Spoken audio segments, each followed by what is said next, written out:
दोस्तों, एक ऐसी एडवांस टेक्नोलॉजी जिससे कि मरे हुए लोगों को भी जिंदा किया जाता था, पर उनमें ऐसी कौन सी खतरनाक गड़बड़ी हो गई जिससे कि बात नेशनल सिक्योरिटी तक पहुंच जाती है। इस कहानी की शुरुआत इंग्लैंड में मौजूद एक रिसर्च सेंटर से होती है, जहां पर विंसेंट नाम का एक वैज्ञानिक अपनी टीम के साथ रिसर्च कर रहा था। विंसेंट के सामने एक सोल्जर होता है जो कुछ समय पहले मर चुका था, लेकिन विंसेंट ने सोल्जर के दिमाग में साइबरनेटिक इम्प्लांट कर दिया था, जिससे कि वो सोल्जर फिर से जिंदा हो जाता है। जंग के दौरान सोल्जर का आधा सर कट गया था, लेकिन फिर भी अपने साइबरनेटिक इम्प्लांट और एआई टेक्नोलॉजी की मदद से विंसेंट ने उसे जिंदा कर दिया। अब यहाँ विंसेंट उस सोल्जर से कुछ क्वेश्चन पूछता है, जैसे कि वो कौन है और कहाँ से आया है। लेकिन उस सोल्जर को अपनी पास्ट वाली लाइफ के बारे में कुछ भी नहीं पता था। वो तो सिर्फ लगातार इतना कह रहा था कि मुझे अपनी मॉम के पास जाना है। लेकिन शॉकिंग बात थी कि उस सोल्जर को ये भी नहीं पता था कि उसकी मॉम कौन है। विंसेंट तो अब पूछताछ करने के बाद अपने कलीग के साथ कुछ डिस्कस करने लगा था। तभी अचानक वो सोल्जर आकर विंसेंट को पकड़ लेता है। वो सिर्फ इतना कह रहा था कि मुझे अपनी मॉम के पास जाना है। विंसेंट सोल्जर को कमांड देता है कि तुम अपनी जगह पे जाकर बैठ जाओ, पर अब वो सोल्जर जो कि आधा रोबोट था, उसने विंसेंट पर हमला करना स्टार्ट कर दिया था। विंसेंट तो घायल होकर नीचे पड़ा होता है। रोबोटिक सोल्जर ने तो विंसेंट की उस कलीग को भी पकड़ लिया था, लेकिन सोल्जर ने तो बिना रहम किए उस लेडी को खत्म कर दिया होता है। और अब वो विंसेंट को जान से मारने के लिए आगे बढ़ने लगा था,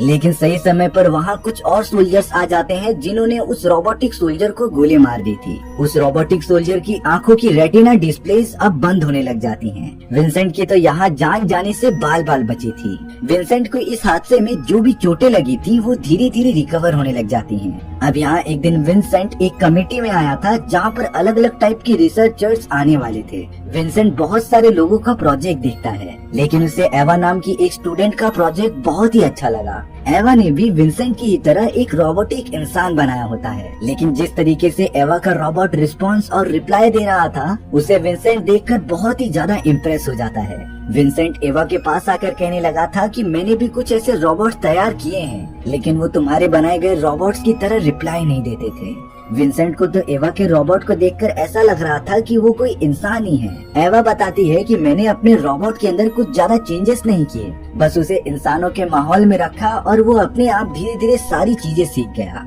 विंसेंट ने तो एवा को यहाँ पर ऑफर दिया था उसके प्रोजेक्ट में आकर काम करने के लिए। उसने एवा से कहा कि तुम्हें कॉलेज के अंदर इतने साल बेकार करने की जरूरत ही नहीं, मैं तुम्हें गवर्नमेंट से फंडिंग दिलाऊंगा, जिससे कि हम तुम्हारे प्रोजेक्ट पर और भी काम कर सकें। बहुत ज्यादा सोचने के बाद एवा विंसेंट की इस ऑफर के लिए रेडी हो जाती है। अब अगले दिन एवा विंसेंट की लेबोरेटरी की तरफ निकल पड़ी थी, जहाँ पर वो अपना आगे का एक्सपेरिमेंट करेगी। वहाँ पहुँचने पर एवा की गाड़ी के पास एक बूढ़ी औरत आती है, जो बहुत ही ज्यादा परेशान लग रही थी। उस बूढ़ी औरत ने बताया कि उन लोगों ने मेरे बेटे को अंदर पकड़ कर रखा है और मुझे अंदर घुसने की परमिशन ही नहीं देते। तुम मेरे बेटे को प्लीज बचा लो। एवा को तो उस बूढ़ी औरत की कुछ भी बातें समझ में नहीं आती। दरअसल वो सोल्जर जिसके ऊपर विंसेंट ने अपना एक्सपेरिमेंट किया था, वो और किसी का नहीं बल्कि इसी बूढ़ी औरत का बेटा है। लेकिन उस बूढ़ी औरत को बिल्कुल भी नहीं आइडिया था कि उसका बेटा अब मर चुका है, और अब बाकी सोल्जर्स उस बूढ़ी औरत को पकड़कर वहाँ से हटा देते हैं। एवा तो अब फुल प्रोटेक्शन के साथ लेबोरेटरी के अंदर चली। लेबोरेटरी में तो एक एक सोल्जर हर जगह पर तैनात हुआ था।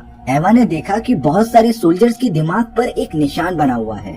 विंसेंट से पूछने पर वो बताता है कि ये सारे सोल्जर्स जंग में घायल हो चुके थे और हमने ही इन सभी को बचाने के लिए इनके दिमाग में साइबरनेटिक इम्प्लांट्स किए थे, जिससे कि ये सारे जिंदा रहकर अपना काम बखूबी कर पा रहे हैं। हालांकि उन्हें अपनी सारी यादें भूलनी पड़ेंगी। साथ ही साथ इस इम्प्लांट का एक और साइड इफेक्ट था, जिससे कि वो सारे सोल्जर्स अपनी बोलने की एबिलिटी को खो चुके थे। अब यहाँ विंसेंट एवा को थॉमसन नाम के एक आदमी के पास लेकर जाता है, जो इस पूरे रिसर्च सेंटर का डायरेक्टर था। एवा से मिलने पर थॉमसन ने उससे कई सारे पॉलिटिकल सवाल पूछे। एवा पॉलिटिक्स में बहुत ज्यादा अच्छी नहीं होती। तभी विंसेंट ने थॉमसन को रिप्लाई दिया कि हमने जिस काम के लिए एवा को हायर किया है, वही काम हमें उससे कराना चाहिए, ना कि उससे पॉलिटिक्स की बातें करना। अब यहाँ विंसेंट एवा को अलग अलग टाइप के प्रोजेक्ट्स दिखाने लग जाता है। अब एवा के सामने जेम्स नाम का एक सोल्जर होता है, जिसने जंग में अपने दोनों हाथ खो दिए थे। विंसेंट ने तो जेम्स के लिए आर्टिफिशियल हाथ बनाए थे, जिसे कि वो सब एक एक करके जेम्स की बॉडी में इम्प्लांट कर देते हैं। सब कुछ प्रॉपरली होने के बाद अब जेम्स अपने आर्टिफिशियल हाथों को मूव कर पा रहा था। इन आर्टिफिशियल हैंड्स के अंदर इंसानों से कई ज्यादा पावर्स होती हैं। जेम्स तो अपने नए हाथों की मदद से मार्बल्स को पकड़कर उसे पूरा चकनाचूर कर दे रहा था, जिससे कि हमें अंदाजा होता है कि जेम्स कितना पावरफुल हो चुका है। अब जेम्स ने एवा से कहा कि क्या मैं तुम्हारा हाथ पकड़ सकता हूँ कि नहीं,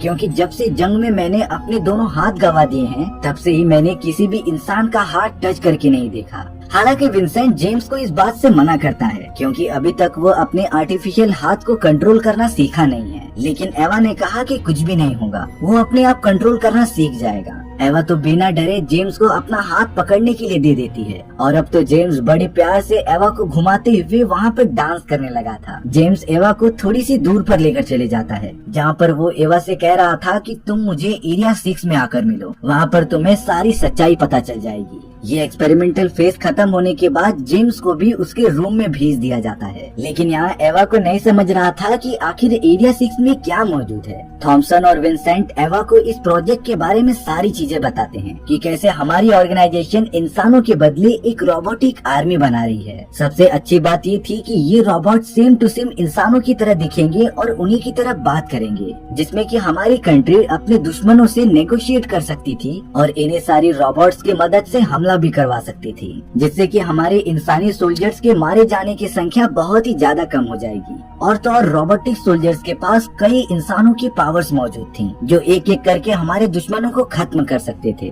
अब ये सारी बातें बताने के बाद विंसेंट एवा को एक लैब में लेकर आ जाता है, जहाँ पर उसने एवा के दिमाग में बहुत सारे स्कैनिंग चिप्स लगा दिए थे। विंसेंट एवा के सोचने की क्षमता और दिमागी थॉट्स को रिकॉर्ड करते जा रहा था, जिससे कि वो एक डेटा सेट बना सके। इन सारी चीजों के अंदर विंसेंट ने एवा से पूछा कि तुम्हें सबसे ज्यादा किससे डर लगता है। एवा ने बताया मकड़ियों, जोकर और कैंसर से। साथ ही साथ एवा को कौन कौन सी चीज अच्छी लगती है और कौन सी नहीं, ये सारी डिटेल्स विंसेंट लिखता जा रहा था। हालांकि एवा को लग रहा था कि ये सारी चीजें तो सिर्फ नॉर्मल बात थी, इसीलिए वो विंसेंट से पूछती नहीं कि आखिर ये चीजें क्या हो रही हैं। अब यहाँ थोड़ी देर बाद जाकर एवा ने विंसेंट से एरिया 6 के बारे में पूछ लिया था। विंसेंट जवाब देता है कि हम एरिया 6 में उन डैमेज सोल्जर्स को लेकर जाते हैं जिनकी जंग में पूरी तरीके से बॉडी डैमेज हो चुकी थी। वहाँ पर हम उन लोगों को कुछ टाइम के लिए रोबोट में कन्वर्ट करके जिंदा रखते थे, जिससे कि उन सभी की लाइफ थोड़ी सी और बढ़ जाए। लेकिन एवा कहती है कि अगर वहाँ पर सच में इंसानों का इलाज होता था तब तुम सब उन्हें गुलामों की तरह क्यों रखते हो। यहाँ विंसेंट इन सारी चीजों के बारे में एवा को और कुछ नहीं बताना चाहता था, इसीलिए वो इस बात को टाल देता है। एवा तो अपने सवालों का जवाब पता करने के लिए एरिया 6 की तरफ जाने लगी थी, लेकिन जैसे ही वो एरिया 6 में कदम रखती बहुत सारे सोल्जर्स ने उसे पकड़ लिया था। एवा को लास्ट वार्निंग दी जाती है कि वो एरिया 6 के अंदर नहीं जा सकती। अब विंसेंट एवा को फिर से अपने पास बुलाता है, जिससे कि वो उसका बॉडी स्कैन कर सके। विंसेंट ने एवा के सामने एक बहुत ही गहरा राज ओपन किया। दरअसल वो इतने दिनों से एवा के बॉडी के बारे में जो भी रिसर्च इकट्ठा कर रहा था वो इसीलिए क्योंकि उनकी टीम एवा की सोच की मदद से उसी के जैसी एक एआई रोबोट तैयार कर रहे थे, जिसकी शक्ल से लेकर सोचने की क्षमता एवा जैसी होगी। एवा तो शुरुआत में इस बात से एकदम शॉक रह जाती है, वो तो ये सब करना बिल्कुल भी नहीं चाहती थी। विंसेंट तो एवा की सारी बातें इग्नोर करके उसे आखिरी वार्निंग देता है कि तुम एरिया 6 में वापस मत जाना, क्योंकि इससे तुम्हारी जान को खतरा हो सकता है। हालांकि एवा एरिया 6 के बारे में और भी जानकारी इकट्ठा करना चाहती थी, लेकिन विंसेंट अब एकदम गुस्से में रिप्लाई दे रहा था कि तुम्हारा काम यहाँ पर सिर्फ रिसर्च करना है, ना कि इन सवालों का जवाब ढूंढना। एवा तो विंसेंट के इस बिहेवियर से बहुत नाराज हो गई थी।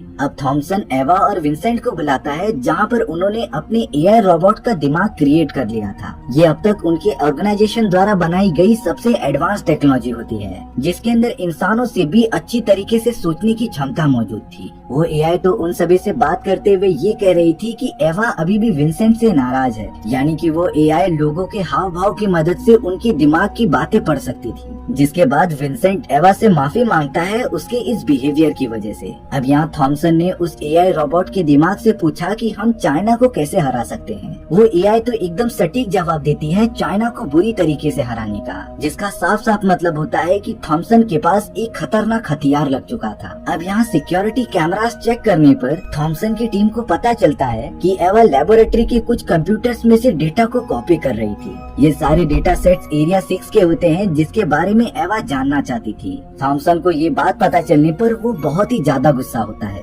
थॉमसन अपनी पूरी कोशिश करने लगा था एवा को मजा चखाने के लिए। अब बहुत ज्यादा रात होने के कारण विंसेंट और एवा कार की मदद से अपने घर पर जाने लगे थे। रास्ते में विंसेंट एवा से सच सच कहता है कि मुझे यहाँ पर काम करना बिल्कुल भी पसंद नहीं। एवा कह रही थी कि फिर तुम इतने साल से यहाँ पर क्या कर रहे हो। विंसेंट बताता है मेरी बेटी को एक बहुत ही खतरनाक बीमारी है जो कि न्यूरोलॉजिकल सिस्टम लेवल पर है। मेरी बेटी ना ही कुछ बोल सकती है और ना ही कुछ अच्छे से सोच सकती है, इसीलिए मैं इतने सालों से ऑर्गेनाइजेशन में रुककर अपनी बेटी के लिए एआई इम्प्लांट माइंड बनाना चाहता था जो उसकी न्यूरोलॉजिकल बीमारी को ठीक करके उसे बोलने और सोचने की क्षमता देगा। एवा कहती है कि जो भी डेटा तुमने मेरे माइंड से स्कैन किए हैं शायद तुम उस डेटा को अपनी बेटी के माइंड से कनेक्ट करना चाहते हो। विंसेंट ने कहा कि मैंने ऐसा ही सोचा है। एवा भी विंसेंट की इस मदद के लिए रेडी हो गई थी, लेकिन विंसेंट ने बताया कि मैंने अभी तक अपनी बेटी का माइंड स्कैन नहीं किया है। अब रास्ते में उन्हें एक बूढ़ी औरत अपने कार के सामने दिखाई देती है। एवा जब कार से बाहर निकल के उसकी मदद करने गई थी तब ये पता चला कि वो कोई बूढ़ी औरत नहीं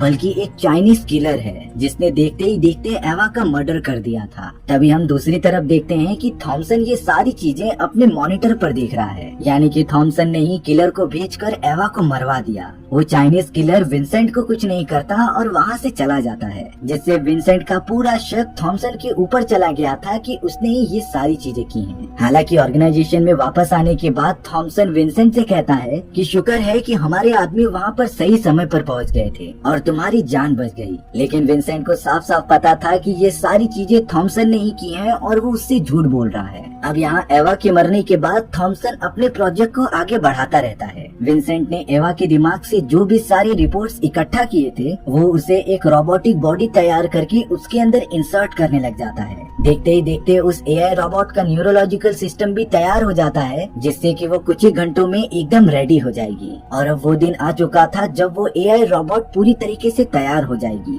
विंसेंट तो बहुत ही ज्यादा एक्साइटमेंट में उसकी बॉडी को बाहर निकालता है। चौंका देने वाली बात ये थी कि ये AI robot same to same Ava जैसी दिख रही होती है। देखने पर कोई भी नहीं कह सकता था कि ये एक रोबोट है, लेकिन एवा की रोबोट का बिहेवियर बहुत ही ज्यादा नर्म दिल और नाजुक होता है। यहाँ थॉमसन नहीं चाहता था कि एवा इतनी ज्यादा नाजुक हो, लेकिन थॉमसन बिल्कुल भी नहीं चाहता था कि एवा का बिहेवियर इस तरीके से हो। वो तो एवा के रोबोट को थोड़ा सा गुस्सैल बनाना चाहता था, इसीलिए थॉमसन ने अपने टीममेट से बोलकर एवा के रोबोट को मकड़ियों से डराने की कोशिश की, क्योंकि रियल लाइफ में भी एवा को मकड़ियों से काफी ज्यादा डर लगता था। एवा की रोबोट भी मकड़ी से बहुत ज्यादा डर रही थी। अब थॉमसन ने तो एवा को और भी ज्यादा डराने के लिए उसके सामने एक जोकर रख दिया था। इस बार तो एवा की रोबोट बहुत ही ज्यादा डर जाती है और वो उस जोकर वाले आदमी को पकड़कर तुरंत ही मार देती है। वो आदमी तो अब पूरी तरीके से मर चुका था। थॉमसन इस बात से बहुत ही ज्यादा खुश हो गया था कि जो वो एवा की रोबोट से चाहता था उसने वो कर दिया है। लेकिन विंसेंट एवा की रोबोट के पास आकर ये बताता है कि आखिर तुमने ये क्या कर दिया,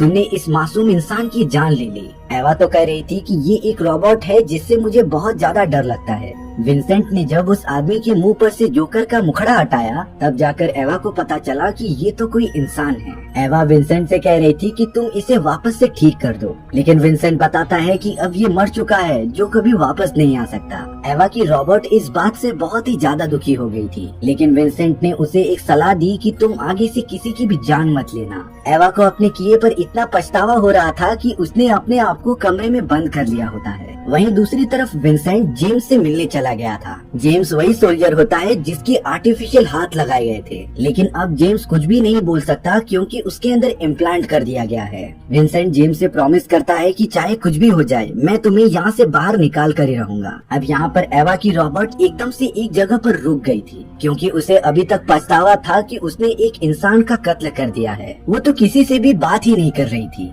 तभी विंसेंट ने सूरी नाम की एक दूसरी एआई सोल्जर को एवा के पास भेज दिया था। सूरी के दिमाग में भी वो साइबरनेटिक इम्प्लांट्स लगाए गए थे। अब सूरी एवा का हाथ पकड़कर उससे कुछ कम्युनिकेट करने लग जाती है। भले ही सूरी एवा से बात नहीं कर सकती थी, लेकिन वो मन ही मन उससे कम्युनिकेट कर पा रही थी। देखकर ऐसा लग रहा था कि सूरी एवा को कुछ समझा रही है। कुछ देर बाद सूरी वहाँ से चली जाती है। अब बाकी सोल्जर्स ने विंसेंट को बताया कि एवा की रोबोट अपने कमरे में मौजूद नहीं है, वो शायद बेसमेंट में चली गई है। विंसेंट तुरंत ही बेसमेंट में जाकर चेक करता है जहाँ पर एवा लिटरली डांस कर रही थी। एवा का इस तरीके का बिहेवियर देखकर तो विंसेंट एकदम शॉक रह गया था और अब तो एवा के चेहरे पर बहुत ही ज्यादा खुशी झलक रही थी। एवा ने जैसे ही विंसेंट को देखा तभी वो उसके गले लग जाती है क्योंकि वो विंसेंट को एकदम कंफर्टेबल फील कराना चाहती थी। एवा विंसेंट से कह रही थी कि उसने तुम्हारे वॉलेट में तुम्हारी बेटी की तस्वीर देखी जो शायद बहुत ही ज्यादा बीमार है, इसीलिए एवा की रोबोट विंसेंट को दुख न हो इसीलिए उसके पास आ गई थी। विंसेंट तो साफ साफ कहता है कि तुम कोई इंसान नहीं हो, तुम्हारे अंदर कोई फीलिंग्स नहीं है जो तुम मुझे ठीक कर सको।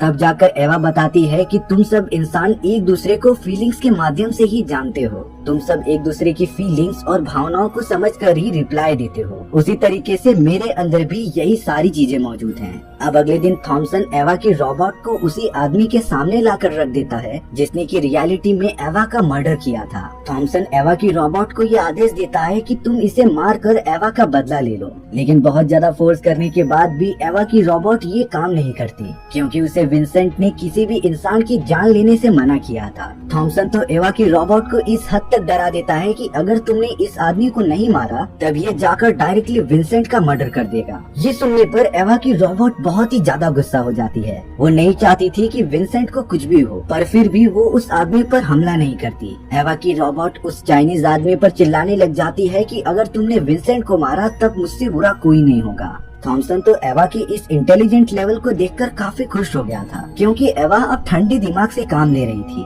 पर तभी थॉमसन उनके पास एक चाकू रखकर वहाँ से चला जाता है। उस चाइनीज आदमी ने चाकू उठाया और एवा के ऊपर हमला करने लगा। एवा अब अपने प्रोटेक्शन के लिए उस चाइनीज आदमी से बचते हुए उसके हाथ को पकड़कर तोड़ देती है, लेकिन एवा उसे जान से नहीं मारती। उसने थॉमसन को बताया कि अब मैंने इसका हाथ तोड़ दिया है जिससे कि वो विंसेंट को नहीं मार सकता। कुछ देर बाद जब विंसेंट एवा के रोबोट के कमरे में आता है तब वो एक बेंच के नीचे छुपी हुई थी। विंसेंट भी रोबोट के साथ जाकर वहीं पर बैठ गया था। एवा की रोबोट कहती है कि मुझे कुछ भी अच्छा नहीं लग रहा है। तब विंसेंट ने एवा को बाहर के कुछ फुटेजेस दिखाए जिसे कि एवा सच में पहली बार देख रही थी। एवा कहती है कि मैं कब असली सनसेट को देख पाऊंगी। अब यहाँ विंसेंट एवा की रोबोट से पूछता है कि आखिर रात को हुआ क्या। एवा बताती है कि थॉमसन के कहने पर मुझे एक चाइनीज आदमी पर हमला करना पड़ा जिसे कि मैंने जान से तो नहीं मारा लेकिन उसका हाथ तोड़ दिया। इस बात से वो रोबोट अपने आप से बहुत ही ज्यादा डिसअपॉइंटेड थी। ये सारी बातें पता चलने के बाद विंसेंट को आइडिया हो चुका था कि वो इस रोबोट को अपने इशारों पर नचाना चाहता है, इसीलिए विंसेंट सीधा थॉमसन के पास जाकर उसे कहने लगा था कि तुम्हें ऐसा बिल्कुल नहीं करना चाहिए क्योंकि ये एक एआई रोबोट है और सिस्टम में जरा से भी छेड़छाड़ करने पर वो आउट ऑफ कंट्रोल हो सकती थी। लेकिन थॉमसन ने कहा कि तुम मुझे ऑर्डर मत दो, मैं तुम्हारा बॉस हूँ और मुझे पता है कि क्या करना है। अब यहाँ पर विंसेंट एवा की रोबोट के पास फिर आ जाता है। एवा की रोबोट ने विंसेंट से कहा कि तुमने मुझे इसीलिए बनाया था ना कि तुम अपनी बेटी के दिमाग में मेरे न्यूरोलॉजिकल सिस्टम को डाल सको। लेकिन विंसेंट जवाब देता है कि ये तब पॉसिबल था जब एवा सच में जिंदा होती। तुम कोई इंसान नहीं हो इसीलिए मैं तुम्हें यूज नहीं कर सकता। एवा की रोबोट कह रही थी कि इंसानों जैसी सारी प्रॉपर्टीज मेरे बॉडी में मौजूद है, मुझमें इंसानों जैसे ही सोचने की क्षमता है। लेकिन विंसेंट का दिल इस बात के लिए रेडी नहीं होता। अब विंसेंट को हॉस्पिटल से कॉल आता है कि उसकी बेटी की कंडीशन काफी खराब हो चुकी है, इसीलिए उसका जल्द से जल्द ऑपरेशन किया जाने वाला था। इस ऑपरेशन में विंसेंट की बेटी के बचने के चांसेस बहुत कम थे, फिर भी विंसेंट ने अपनी बेटी के इस ऑपरेशन के लिए मंजूरी दे दी थी। पर अफसोस विंसेंट की बेटी की बीमारी इतनी ज्यादा बढ़ चुकी थी कि उसकी मौत हो जाती है। विंसेंट की बेटी के मरने के बाद वो पूरी तरीके से अकेला हो चुका था। उसे भरोसा ही नहीं होता कि अपनी बेटी के लिए उसने इतने साल लगाए वो अब उसके जाने के बाद कुछ काम के नहीं है। विंसेंट अपने लेबोरेटरी में होता है, जिसके बाद एवा की रोबोट आकर उससे ये कह रही थी कि तुम मेरे आंखों के अंदर सारी मेमोरीज को स्कैन करो। जब विंसेंट एवा के रोबोट की यादों में देख रहा था तब वहाँ पर उसकी बहुत सारी फोटोज होती हैं। काफी डिटेल में देखने पर विंसेंट को ये अंदाजा हो चुका था कि ये सब एवा की कॉन्शियसनेस है जो अब एवा के रोबोट के पास मौजूद है। यानी कि एक तरीके से एवा की रोबोट पूरी की पूरी इंसान बन चुकी है, क्योंकि हम इंसान कॉन्शियसनेस की वजह से ही असली इंसान कहलाते थे। एवा की रोबोट उसकी सारी कॉन्शियसनेस विंसेंट की बेटी की बॉडी में डालने के लिए रेडी हो जाती है। भले ही इससे एवा की रोबोट की सारी सोचने की क्षमता चली जाएगी। विंसेंट ने भी अपनी बेटी के मरने से पहले उसकी सारी कॉन्शियसनेस को स्टोर करके रख दिया था और अब वो एवा के रोबोट की सारी सोच को एक्सट्रैक्ट करने लग जाता है। जब विंसेंट थॉमसन से अपनी बेटी की सारी कॉन्शियसनेस मांगने गया, तब यहाँ पर विंसेंट थॉमसन को वो देने से मना कर देता है और अब थॉमसन के सोल्जर्स ने विंसेंट को बंदी बना लिया था। वहीं दूसरी तरफ अब वो एआई रोबोट के दिमाग से सारी यादें चले जाने के बाद वो रीबूट हो चुकी थी। अब थॉमस जो उसे कमांड दे रहा था वो उसी तरीके से फॉलो कर रही होती है। उस एआई रोबोट को ट्रेनिंग देते समय थॉमसन ने उसे विंसेंट के ऊपर गोली चलाने के लिए कहा। वो एआई रोबोट तो डायरेक्टली थॉमसन के ऊपर गन चला देती है, लेकिन अच्छी बात ये थी कि उसके अंदर कोई बुलेट्स नहीं होती, यानी कि अब एवा की रोबोट के अंदर विंसेंट के लिए कोई फीलिंग्स ही नहीं है। थॉमसन को लग रहा था कि सब कुछ उसके प्लान के मुताबिक हो रहा है, पर तभी थॉमसन के पास उसके ही टीम में काम करने वाला एक वैज्ञानिक का कॉल आ रहा था, जो बताता है कि विंसेंट ने एवा के रोबोट के अंदर से कोई कॉन्शियसनेस बाहर नहीं निकाली। उसने तो सिर्फ एक छोटा सा जीपीएस ट्रैकिंग डिवाइस निकाला होता है, यानी कि एवा के रोबोट के अंदर अभी भी वो सारी कॉन्शियसनेस है। थॉमसन ने अपने सैनिकों को आदेश दे दिया था कि तुम एवा के रोबोट और विंसेंट को जहाँ भी देखो उन्हें गोली मार दो। थॉमसन जब सिक्योरिटी कैमरास पर देखता है तब उसके सामने एवा की रोबोट खड़ी थी, जो उसके तरफ बढ़ते रहती है। अब यहाँ एवा की एआई रोबोट ने वहाँ पर मौजूद सारे सोल्जर्स जिनके दिमाग में ब्रेन इम्प्लांट किया गया था, उनके साथ मिलकर नॉर्मल सोल्जर्स पर हमला करने लगी होती है, यानी कि वो सब अब एक टीम बन गए थे। एवा की रोबोट जल्द से जल्द विंसेंट को वहाँ से छुड़ाती है और उससे कह रही थी कि हम सब एक साथ हैं और यहाँ से बाहर निकल कर ही रहेंगे। दरअसल ये सारे साइबॉर्ग जिनके दिमाग के अंदर इम्प्लांट किया गया था, वो एक दूसरे से मेंटली बात कर पा रहे थे। पहली बार भी जब सूरी नाम की एक रोबोट एवा के एआई रोबोट से मिलने गई थी, तब वो दोनों यही कम्युनिकेट कर रहे थे कि हम सबको यहाँ से बाहर निकलना है, लेकिन इसके लिए हमें एक साथ मिलकर प्लान बनाना होगा।